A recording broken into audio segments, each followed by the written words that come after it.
안녕하십니까, 이미령입니다. 부처님은 내 안에 부처가 있으니 스스로 지혜의 등불을 밝히라는 가르침 속에 만인의 평등 사상을 강조하셨습니다. 우리 문학계의 거목 조정래 선생님은 분단과 민족을 평생 주제로 인간의 본질을 탐구하면서 그 절대적 존엄성을 강조해 오셨습니다. 오늘 BTM 문학관에서는 부처님 오신 날 특집으로 우리 문학계의 대표 작가이신 조정래 선생님을 모셨습니다.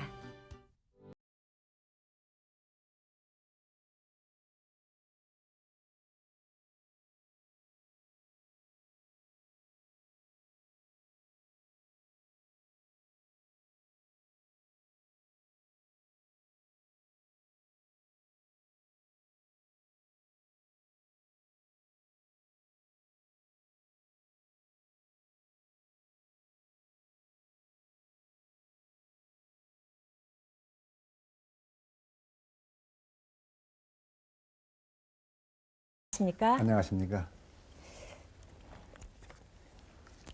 평소 선생님 대중 앞에 나서시기를 많이 꺼려 하신다고 들었고요. 그래서 선생님 모시기가 힘들면 어떡하나 했는데 이렇게 귀한 걸음 해주셔서 정말 고맙습니다. 예. 저희 BTM 문학관 그 시청자들을 위해서 인사 한 말씀만 해주시겠습니까? 현대 사회가 복잡할 뿐만 아니라 자본주의가 팽배해서 인간성을 마모하는 이기주의가 너무 극심해져서 인간성을 상실하고 있습니다. 근데 부처님께서 가르치신 게 제일 중요한 게 자비입니다. 나에게 베풀지 말고 남에게 베풀어라. 남에게 베풀어라. 나보다 못한 자에게 베풀어라. 나의 오늘의 안녕은 딴 사람의 불행일 수도 있다 하는 깨우침을 주셨는데 네. 그 깨우침을 가지고 성실히 사는 것이 현대의 삶을 올바르게 하는 게 아닐까 하는 생각을 합니다. 네, 감사합니다. 선생님 하면은 그 무엇보다도 우리나라 분단 문학의 그 최고봉, 그리고 80년대 태백산맥하고 그리고 연이어 아리랑이라든가 이런 모든 책들이 그 밀리언셀러에 오르는 그런 기록을 보여줬다고요. 작가로서도 그것이 최고의 영예가 아닐까 생각하는데 선생님 그 소감 한 말씀만 부탁드리겠습니다. 예, 제가 모든 작가들이 글쓰기가 엄청나게 힘들고 그래서 뼈를 깎는다, 피를 말린다 그렇게 표현들을 하는데 저도 그렇게 작업을 해왔는데 많은 독자들이 제 책을 읽어주어서 제 능력보다 훨씬 더 행복을 누리고 있고 그리고 독자들에게 무한히 감사하고 있습니다.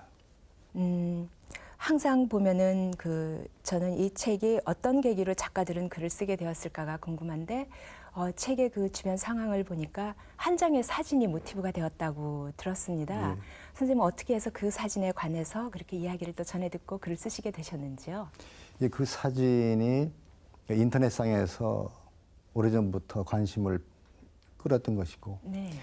노르만디라고 하는 2차 대전과는 우리와는 상관없는 것처럼 알았는데 네.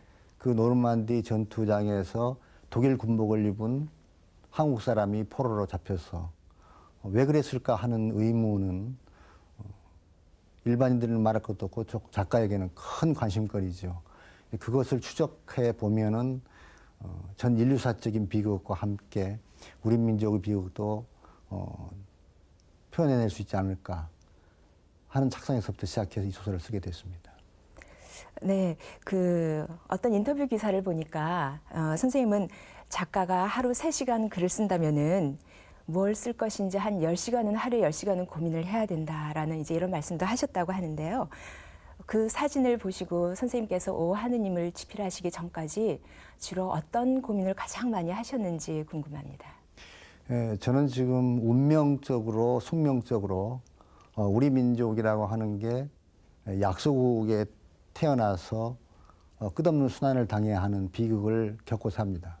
그러니까 우리 역사 5,000년 동안에 외침을 받은 것이 1000번이라고 합니다. 1000번이요. 그런 5년에 한 번 정도로 시달림을 당하면서 오늘에 있어 왔는데 그것이 옛날 이야기가 아니라 우리의 분단을 비롯해서 2차 대전까지도 비인간적인 강대국 횡포에 의해서 약속으로서 얼마나 고통을 당했는가 하는 문제는 과거만이 아니고 우리 다음 미래에도 또 그럴 수 있는 개연성이 너무 농후하기 때문에 이 이야기를 써서 우리 민족이 대중들이 어떻게 살아야 할 것인가 하는 미래에 대한 조망을 할 수 있기를 바라면서 이 소설을 쓰게 됐습니다.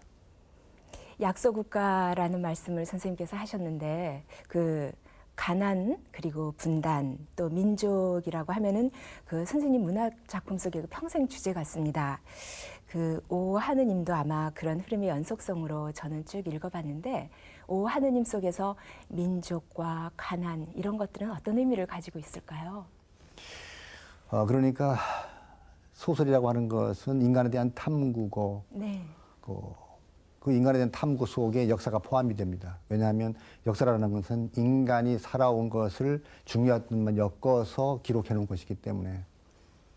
근데 그 삶 속에서 인간이 인간답게 살기를 갈망하는데 인간답게 살지 못하게 하는 요소들이 전쟁, 네. 정치 이런 요소들이 약한 사람들을 괴롭힙니다. 그 괴롭힘 속에서 인간답게 살고 싶어하는 욕구를 어떻게 하면 달성할 수 있을 것인가. 그리고 인류가 지향하고 있는 자유, 평등, 평화라고 하는 그 아름다운 이상은 네. 과연 실현될 수 있을 것인가 하는 근본적인 문제에 대한 질문을 함으로써 문학의 역할을 다하고자 하는 것입니다. 선생님 이 책에서 제가 볼 적에 가장 가슴이 저렸던 부분이 주인공 신길만의 그 이름이 길할 길자에 일만 만자예요. 그러면 그 책 속에서 언젠가 한 번은 행복한 뭐가 찾아와야 되는데 그건 하나도 없었고요. 그리고 또 전쟁에 끌려나가는 아들한테 아버지가 고작 해주는 그 말이 총알 피해 댕겨라라는 이야기였습니다. 가난한 그 주권을 잃어버린 그런 약소국가의 가난한 소작인 청년에게 정말 행복이라는 것이 찾아올 수는 있는 것인지 저는 소설을 읽으면서도 계속 불만스러웠습니다. 작가가 추구하고 쓰고 싶어하는 것이 모든 사람이 다 행복해질 수 있는 세계입니다. 근데 그것이 현실적으로 전혀 그렇지 않은 것이 인류의 역사였습니다. 그러므로 한 사람이 가상적으로 행복한 이야기를 꾸며 쓴다고 해서 네. 과연 진실이 밝혀질 것인가? 그건 오히려 진실을 은폐하는 것입니다. 그래서 더욱더 잔혹하게 강자들이 비인간적인 횡포가 약자를 얼마나 처절하게 속박하고 짓밟아버리는가 하는 이야기를 냉정하게 씀으로써 오히려 그 진실을 밝히려고 노력한 것이 오 하느님입니다. 선생님 그런 의도에서 일부러 주인공의 이름도 길할 길자 일만만자로 이렇게 설정을 해놓은 게 아닌가 싶은 생각이 좀 듭니다. 예, 소설 속에서 그 설명을 했지요. 네. 가난할수록 불행할수록 자식 때에는 행복이 네, 네. 찾아오기를 바라는 부모들의 마음이 그렇게 거대한 이름을 만들어준 것이죠. 소설 속에서는 그 주인공을 비롯한 조선 청년뿐만이 아닐 거예요. 일본 군인들, 독일 군인, 소련 군인들 전부 다 참 극단적인 상황을 이제 헤쳐나가야 되는데 유독 주인공에게는 그 어머니의 말씀이 참 귓가에 쟁쟁하게 울려 퍼졌다라는 이야기가 있습니다. 관세음보살만 염해라. 그리고 그 오세암 이야기도 등장을 하고요. 책 속에서 선생님 불교 이야기를 그렇게 스며들게 해서 어떤 메시지를 사람들한테 전해주고 싶으셨는지요? 그러니까 두 가지 이유가 있습니다. 우리 불교가 우리 민족에게 접목된 것이 1600년의 역사인데 네. 우리 민족의 무의식의 영혼 속에 불교의 가르침들이 깊이 들어가 있습니다. 우리 문화재의 90%가 불교 문화재인 것이 바로 그걸 입증하는 것인데요. 네, 네.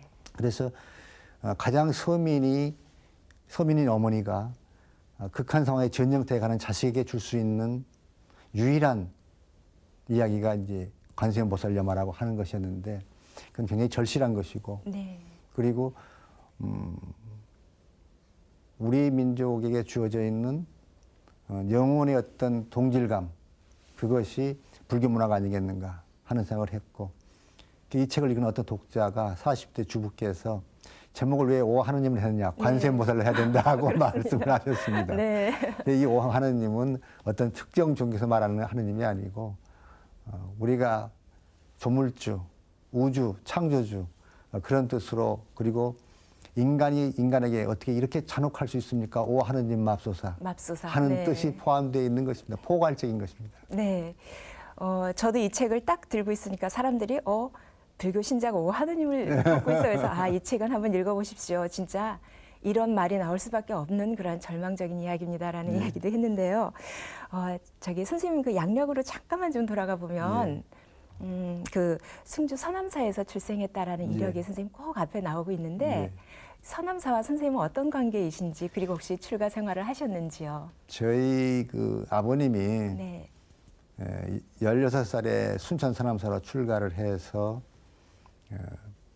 승려로서 반평생을 살고 그 나머지 이제 인생은 교육자로서 살다 가셨는데 그때 이제 일제시대였기 때문에 일본이 그 종교까지도 한국화, 일본식으로 만들기 위해서 이제 결혼을 시켰는데 저는 이제 승려의 자식으로 이 땅에 태어났습니다. 네. 그리고 일본의 덕을 보고 태어난 사람이라고 할 수 있는데 그 원한을 갚느라고 고마움을 갚느라고 역설적으로 아리랑을 써서 일본의 잔악무도함을 소설로 써낸 사람입니다. 네. 신길만이라고 하는 청년이 그 책 속에서 어머니 그리고 어머니의 이미지를 담고 있는 관세음 보살님을 염하면서 그 절망적인 상황에서 위안을 좀 얻고 그랬는데 또 책을 읽으면서도 저는 약간 불만스러운 게 있었다면 모든 소설 속에는 아름다운 사랑 이야기가 한 편 정도는 좀 들어가는 게 이게 상식이 아닐까 네, 그렇게 생각을 했는데 선생님 책에서는 유달리 여자의 위치가 없습니다. 그 어머니 말고는 어떤 의도가 있으셨는지요? 근데 제가 이제 태백산맥이나 아리랑이나 한강에서는 그 아름다운 애달픈 애처로운 연애 이야기를 많이 넣었었는데 네. 이 소설에서는 첫 상황부터 끝 상황까지가 전부 극한 상황입니다. 전쟁터에서 언제 죽을지 모르는 그 전쟁터만이 아니고 또 포로가 되어서 포로 수용소라고 하는 것은 밥을 굶주리면서 강제노동을 시키는 곳이었기 때문에 그 상황 속에서 인간이 언제까지 견딜 수 있겠는가 하는 실존적인 급박한 문제였기 때문에 여자가 개입될 수가 없고 네. 제 소설 속에서 유일하게 남자만 등장하는 소설이 오 하느님일 것입니다. 저는 책을 덮으면서 진짜 제 입에서 오 하느님 맙소사 이럴 수가라는 말이 터져 나왔습니다. 예. 조금 너무하시지 않았나. 저는 그 주인공이 미군에게 포로로 잡혔을 때 그리고 혈서를 썼을 때 우리는 조선인이다 이런 거를 했을 때 저는 마지막 희망을 걸었었거든요. 그런데 어쩌면 그렇게 단 한 명도 살려주지를 않으셨는지요. 그것은 제 뜻이 아니고 그 상황 속에서 저질러지는 강대국들의 횡포가 자행되고 있기 때문에 네. 작가가 아무리 상상력을 발동해도 그것은 거짓말을 위한 거짓말이 되어버립니다. 소설은 허구이되 진실을 규명해야 하는 허구입니다. 그러므로 작가의 상상력을 발동해서 한 명쯤 살아 돌아오게 만든다는 네, 것, 네. 그것 자체가 거짓말하고 있는 것입니다. 그러면 안 되겠지요. 그리고 이 소설을 본 다음에 모든 사람들이 지금 느끼신 것처럼 그렇게 절망적인 절규를 해야 하고 그 절규 다음에 우리는 어떻게 살아야 할 것인가 하는 문제로 귀착하는 그 결론을 얻기를 바라면서 쓴 소설이기 때문에 네. 작가의 철저한 의도이면서 역사 현실이다 하는 걸 잊어버리면 안 되겠죠. 인터넷 검색을 해보니까 오 하느님이라는 이 책을 읽은 그 세대들이 20, 30세 나이의 그 젊은이들이 이 책을 많이 읽었습니다. 저 역시도 그 태백산맥이라는 책을 읽으면서 그저 순전히 연도와 사건의 이름으로만 기억했던 역사가 사람 한 명 한 명의 목숨으로 이어졌구나를 새삼스럽게 배우기도 했는데 이 책을 읽는 학생들 그리고 젊은 독자들에게 선생님 당부의 말씀 좀 한마디 부탁드릴까요? 일단 오 하느님을 사서 읽은 네. 그 독자들은 이미 자기 의식 속에 우리가 무엇일까, 우리의 역사는 얼만큼 괴롭고 고통스러웠을까를 알고 싶은 사람들이 책을 선택했을 것입니다. 그러므로 그들에게 더 할 말은 없고 네. 다만 오늘의 우리 현실이 살만한 현실이라고 착각하거나 네. 우리는 세계화 속에서 민족 같은 거 잊어버려도 상관없다고 생각하는, 착각하는 네. 그러한 정신 빠진 젊은이들이 이 책을 읽기를 바랍니다. 그 젊은이들이 이 책을 읽고서 아주 커다란 충격을 받지 않을까 하는 생각도 들고요. 네, 선생님 잘 알겠습니다. 잠깐 그 내용을 조금 바꿔봐서요.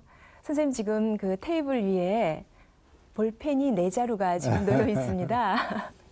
그 전북 김제시 벽골지에 있는 아리랑 문학관에는 선생님 그 원고뿐만이 아니라 취재 수첩, 노트 그리고 일상용품들도 이렇게 진열이 되어 있는데 그 중에서 그 세라믹 펜심도 막 진열이 되어 있다고요. 네. 선생님 그걸로 주로 이렇게 원고를 쓰시나요?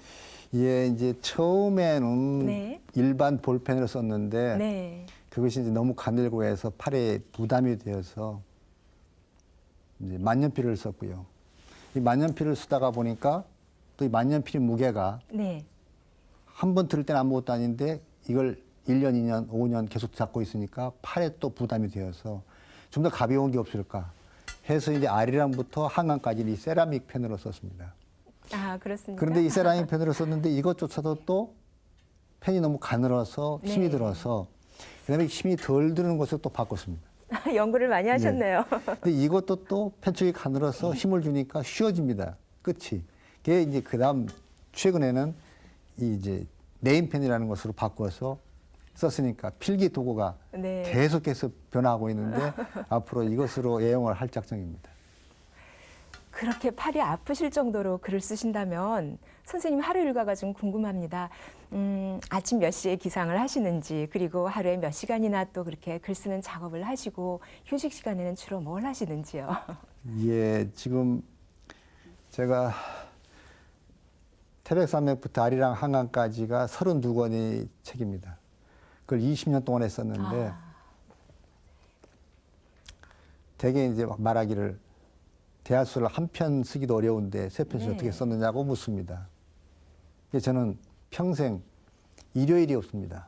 매일 아침 6시에 일어나고 그때부터 이제 밤 새벽 2, 3시까지 소설을 쓰고 해서 하루에 4시간 이상을 자지 않고 한강까지를 써냈습니다. 네. 그리고 이제 세상과는 완전히 두문불출해서 인연을 끊다시피 그러니까 스님들께서 그리 하시는 면벽 참선 네.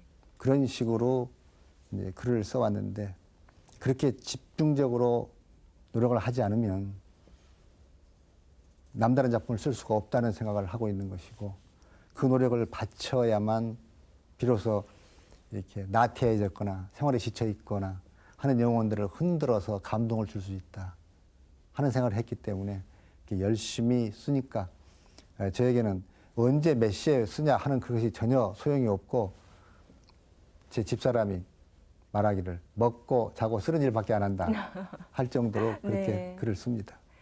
하루 4시간밖에 주무시지 않으면 건강 관리도 조금 신경을 쓰셔야 될 것 같은데 예. 지금 어떤 특별한 비법이라도 있으십니까? 예, 지금 저는 65살인데 네. 그 흔한 성인병 아무것도 없습니다. 뭐 고혈압이라든가 당뇨 이런 건 전혀 네. 없고 건강한데 그건 첫 번째 소식합니다. 두 번째 채식합니다. 그리고 세 번째는 매일 국민보건체조를 3번씩 합니다. 그다음에 스트레칭이 아주 좋다고 예, 그러는데요. 최고입니다. 하루에 1시간씩 산보합니다. 아, 예, 산보까지요. 그렇게 해서 건강이 아무 이상 없이 잘 유지되고 있습니다. 선생님 자제분에게도 그 태백산맥을 다 베껴 쓰라고 그렇게 말씀하셨다는 기사도 봤는데요. 네. 자제분들께서 혹시 베껴 쓰셨는지요? 그리고 예. 어떤 생각으로 그런 말씀을 하셨나요? 저희 아들이 태백산맥을 다 베꼈었고요. 네. 또 며느리도 네. 다 베꼈었습니다.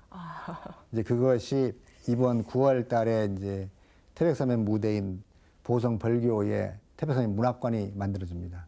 거기에다 전시될 겁니다. 네. 근데 그 이유는 작가가 죽은 다음에도 판권을 50년 동안 유가족들이 확보하게 되어 있습니다. 네. 그리고 요즘에 이제 FTA 때문에 70년 늘어났습니다. 그렇다면 네, 네. 부모가 어떤 고통을 겪어서 자기들이 판권을 유지해 가면서 경제적인 혜택을 보고 있는가 하는 걸 알아야 할 것입니다. 아. 그러니까 제 자식된 기본적인 조건으로서 그래도 옹기 베끼게 했고 이제 그들에게 제가 준 혜택은 아리랑과 한강을 쓰지 않게 한 것이 혜택입니다. 벌써부터 선생님의 그 후속 작품이 많이 기대가 되고 있는데 지금 기획 중이시거나 또 집필 중이신 작품이 있으신지요? 예, 앞으로 이제 오 하느님 같은 분량의 소설을 네. 대여섯 편 더 쓸 거고 아. 그리고 이제 제 손자가 둘인데 그 손자들이 이제 글을 읽는 나이가 됐습니다. 네. 그래서 그 청소년들을 위한 우리 역사 속에서 잊어서는 안 되는 반드시 기억해야 하는 위인전을 지금 쓰기 시작해서 엊그저께 만해 한용운 스님을 3번째로 완성을 했습니다. 네. 그 15 그리고 전 세계적인 이제 범위로 넓혀서 또 16 해서 한 30분 정도 위인전을 쓸 것이고 그러다 보면 앞으로 10년 세월이 가겠죠. 문학 작가로서 그리고 또 아주 독실한 그 신심을 갖고 계시는 불자로서 선생님께서는 불교의 대중화를 위해서 불자들이 그리고 또 그 불교의 앞장서서 그 불교 일을 하고 있는 사람들이 어떻게 어떤 일을 해야지만 그 불교가 좀 더 대중 속으로 파고들 수 있을지 선생님 혹시 좋은 방법 알고 계신가요? 예, 제가 생각하는 2가지라고 생각을 합니다. 1600년의 불교 전래 역사 속에서 지금도 불교가 어렵다고 말합니다. 네. 그래서 잘 알 수가 없다고 말합니다. 그것은 불경이 한글화되어 있지 못하기 때문에 그렇습니다. 이게 불경을 종파를 초월해서 한 권으로 압축하는 휴대 불경을 빨리 만들어야 할 것입니다. 휴대 불경이요? 예. 그래서 어디든지 펼쳐보고 의문이 있을 때 압축된 것을 스님에게 질문했을 때 스님들은 설법으로서 그걸 해석해주는 네. 그런 역할을 해서 기도도 전부 우리말로 할 수 있게 하고 물론 참불가들 많이 있는데 그걸 더 많이 보급하면서 한글화를 시급하게 해야 되는 것 이것이 가장 중요한 것 같고 그리고 2번째는 불교라고 하는 것이 조선시대 500년 역사 속에서 배불, 숭유배불, 유교를 숭상하고 불교를 배척해서 산속으로 많이 들어갔습니다. 네. 고구려 시대나 신라 시대는 전부 대중들 속에 들어 있었습니다. 포교당이 많이 생겼지만 앞으로 더욱더 적극적으로 도심 속에 포교당을 더 많이 짓고 큰 규모의 절들을 지어서 산속에서부터 불교가 대중속으로 나와야 합니다. 그리고 또 하나 덧붙인다면 네. 사회의 역할을 봉사의 역할을 예를 들면 학교라든가 병원이라든가 하는 것들이 타 종교에 비해서 너무 미약합니다. 물론 몇 개 돼 있지만 더 적극적으로 사회 봉사를 할 수 있는 학교를 많이 짓고 병원을 더 많이 지어서 직접적으로 봉사할 수 있는 체제를 갖추는 것 그것이 불교가 다시 살아날 수 있는 부흥의 시대를 열 수 있을 것입니다. 네.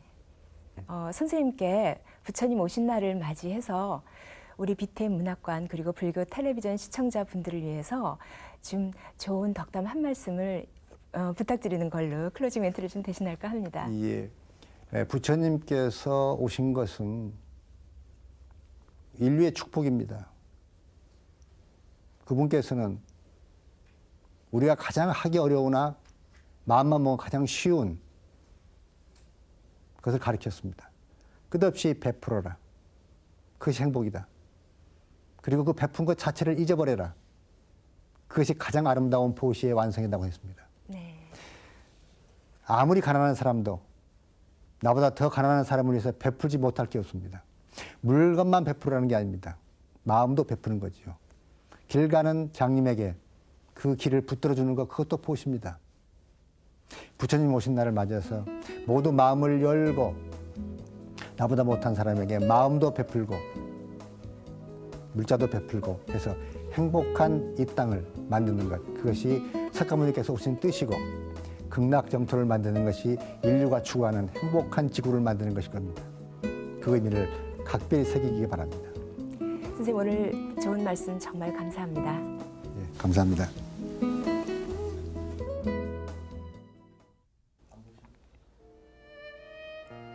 봄 찾아도 봄은 안 보여 집신이 다 닳도록 온 산을 헤매었네. 봄 찾는 일 그만두고 집으로 돌아오니 울타리에 매화꽃이 한창인 것을